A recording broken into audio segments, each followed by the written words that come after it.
Now, live music can be a beautiful, wonderful thing, but sometimes it goes horribly wrong. That's exactly why I started searching the internet, talking to pretty much anyone who would react with me, asking them to share their favorite music-related horror stories. Now, I quite like this audience participation thing, so please go check out my social media, and maybe I'll do this again and you can end up in one of my videos. But before we get into what was submitted to me, I figured that if you're going to share your stories with me, I will do one in return. So here is one of my favorite music-related horror stories. I was in New York at the time, and I was very much a child, and I was in town to see Calpurnia. Because I don't live in New York, and this was a club, and I was a literal child, my father came with me. My father is a pretty tall guy. He can't help it, it's just how he is. So we were actually VIP, which meant that we could get into the venue early, meaning that this was pretty much an empty building when we were there. We had gotten our spots, and this girl and I think her friend, I think there were two of them, approached us and asked my dad to move. And he was like, "No, sorry, no can do, I'm here with my kid, I just don't feel comfortable leaving her," as a good dad should be. And nothing else was said. The girl just moved. Because again, this was an empty building. You could literally take 2 steps to the side and he'd be out of the way. I thought nothing of it the rest of the show. It was a very fun time. I had a blast. It was awesome. So I went back to the hotel and I was searching through all my concert videos, as you do, and I was on the internet, and I had found that someone had made a very nasty post about my dad on Instagram. And it was that girl that we had talked to at the show. She was basically turning the story around into not some sweet father who did not want to leave their child in a club, but rather some dude that was just trying to ruin her concert experience. She was calling him all these nasty names and claiming that he was rude. And look, I get it. I know my dad is kind of a quiet guy, but he was not trying to be rude. And then after she posted this, the internet just exploded. Lead us not into temptation, but deliver us. People were either agreeing with her and saying that he was super rude, which we only talked to her that night, so I don't know how they would have known that. Some other people just thought it was funny that there was just like a tall, middle-aged father and like this sea of teenage girls. There was just like hundreds and hundreds of these comments. But there was a knight in shining armor here, folks, in the form of the bassist, Jack. He basically put out a statement saying that anyone of any age and any height could enjoy their show. And basically after that, it was done. Enough about me. This video is about you guys. So let's get into what was submitted to me. Horror story number 1. I saw Sleeping with Sirens and it was the worst experience I had ever had. I accidentally broke a girl's necklace, so she choked me while trying to break mine. I got kicked by a crowd surfer when I needed out of the pit. The girl that broke my necklace shoved me while I was being lifted, and I hit the barricade and ended up with bruised ribs. A few weeks later, I saw 21 Pilots, and that ended up being my best pit experience. All I can say is, I'm sorry. I think the universe was like, this person has been through so much. I think we need them to have at least one good experience at this 21 Pilots concert. Okay, me and my best friend went to a Haim concert and we were 3rd and 4th in line. We got barricade, but as soon as more and more people piled in, a couple was pushing their way forward and kept bumping into my friend.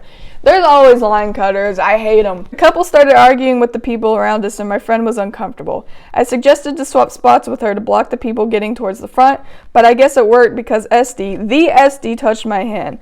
Not really a horror story, but where did the concert etiquette go? There's a theory that after quarantine, people just don't know how to go to concerts, and I kind of believe it. Get your act together, y'all. Next horror story. I once went to a gig where the artist didn't show up. We were left waiting for hours, only to be told that they had canceled last minute. # concert fail. Was this Morgan Wallen? Hey, I'm sorry. But if he has the gall to talk about Taylor Swift like that, I can drag him in my YouTube video. Who was out playing 2 a.m. in the rain? Not Morgan Wallen. That's all I'm gonna say. Ran out of beer. Guitarists don't run out of beer. I was once locked in my friend's basement, and after a while I thought I heard voices. I need more context, but that sounds terrifying. Modest Mouse. Sound was terrible. They kept stopping and starting songs to tune guitars. As a drummer, I have absolutely no idea what it's like to sit and wait on people to tune their instruments. Yeah, it's not like every band practice ever. It's not fun, is it? It's not fun waiting around in silence, waiting for people to tune their instruments.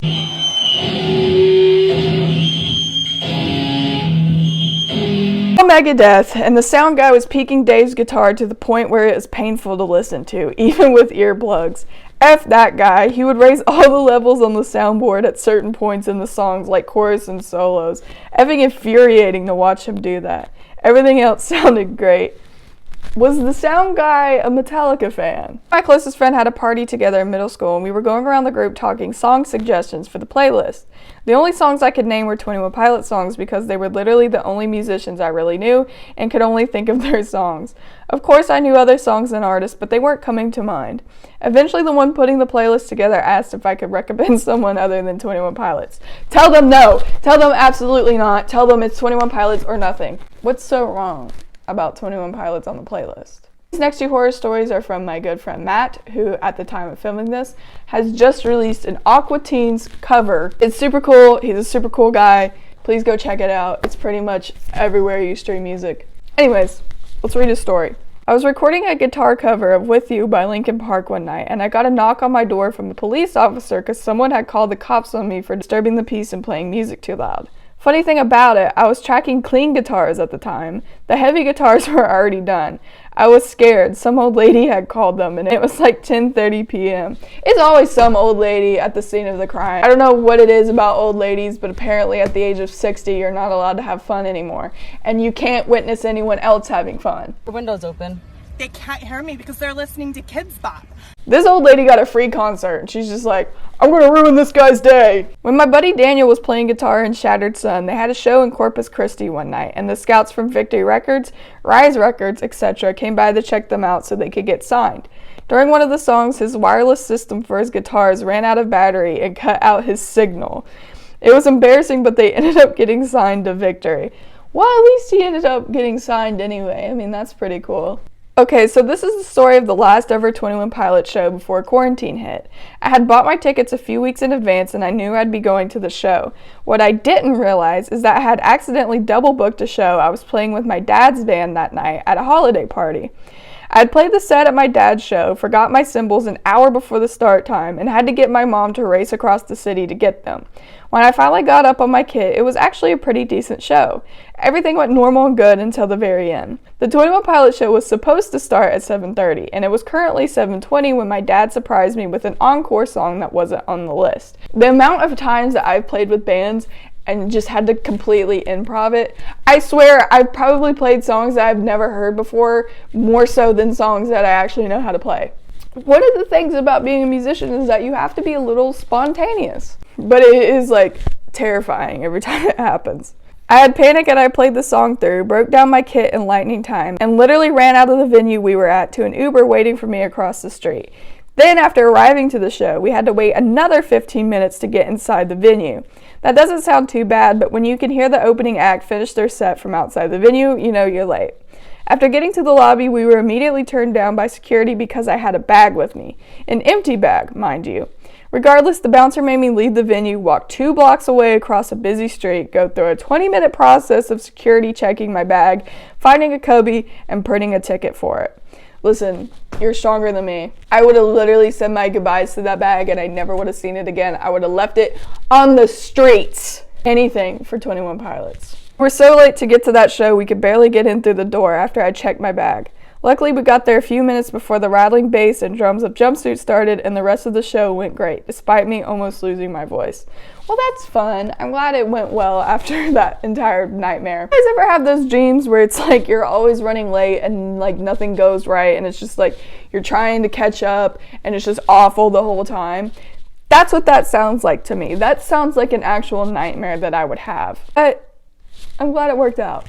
Now this video was sent in to me by my good friend Bryce, who is a musician with some really cool stuff, so I highly suggest checking him out. And maybe, wink wink, nudge nudge, there's a little surprise in store. I don't know. Hey yo, my name is Bryce J. Rogers, and I'm going to tell you about the time that I ended up playing Killing in the Name of by Rage Against the Machine in front of a bunch of children jumping up and down in a bouncy castle. This is my musical horror story. In my teens, I was in an alternative rock band called Addicted 2-0. we played music by like the Red Hot Chili Peppers, Green Day, and Rage Against the Machine. We were lucky enough to get in with a promoter who got us on board a handful of festivals in southern Arizona, although it was sketchy, and I'll explain why. One such festival was in Nogales, Arizona, and we didn't get a ton of details, but we made sure, beforehand that there'd be a stage, that there'd be, power, of course, because we were a rock band with amplifiers and an electric drum kit. And we also double-checked about a very explicit set list, because we were, grungy. Anyways, we got the okay, right? We show up to the event and realize that it's taking place at a high school, at like their baseball field. And we're looking around for a stage and power outlets, and we don't see any of that. We just see people getting set up for like a barbecue. I find the guy, get in touch with him, and he's like, oh yeah, so the power outlets are across the field. And I'm like, do you want us to set up down there then? And he's like, no, because you're gonna wanna be over here under this one tree because it's gonna get hot as balls and we don't have canopies. And I'm like, oh, great. So I walk over there and I'm like, there's no stage over here. And he's like, oh yeah, the stage right here. And I'm like, dude, that's dirt, tree roots, that's the ground, that's not a stage. And he's like, oh, I'm sure you'll make do.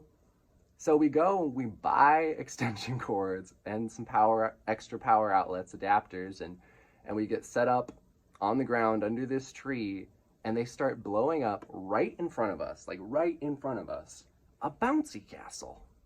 And kids start wandering over, and I'm like looking and I'm realizing all of the adults are way over there, and all of the kids are right here in front of us playing games and in this bouncy castle. And I go talk to the guy, I'm like, hey, we talked about an explicit set list. You set us up next to the bouncy castle and the kids' games. Like, it's just kids over there. And he's like, I'm sure you'll adapt, no worries. It was super awkward. And at the time, I didn't have like the foresight to adapt. So we just did our set list. We did what we practiced. We didn't have songs to change out. So we were just over there screaming, killing in the name of, for a bunch of kids jumping in a bouncy castle. Some of those who work forces are the same that burn crosses. I mean, it was wild. I hope we influenced some people positively that day.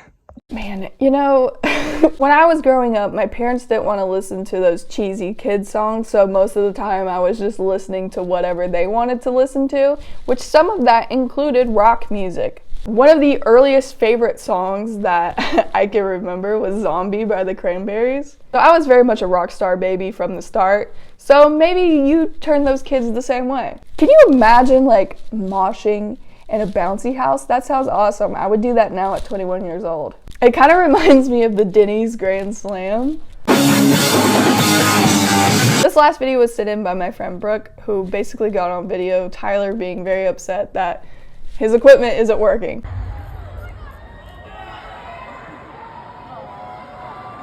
It's okay, I'll play it on the piano. Nope. Would you please give it up for our crew who spends all day and night setting all this stuff up and tearing it down? And a lot of times these men and women, they don't get out of here until 3 or 4 in the morning, so they don't sleep a lot. So every second extra that I take on the piano at the end of a show is 1 minute that they get less of sleep. My synthesizer wasn't working, so I'm gonna take my time. I'm gonna play the slowest version of Trees you've ever heard in your entire life. I know. The great thing about 21 Pilots is that even when they mess up, it doesn't feel awkward. I think it's because Tyler is so sassy that it's just funny. They always turn it into a joke, which is really probably the best thing you could do when things go wrong. Plus, it's always just funny to see Tyler get mad. I don't know why. He's just really funny like that. So that is all I have for you. I hope you enjoyed. I hope you go check out the people that were in this video. There are some really cool people who make music and are really good friends of mine, so I highly suggest checking them out. Anyways, guys, thanks for watching, and I'll see you in the next one.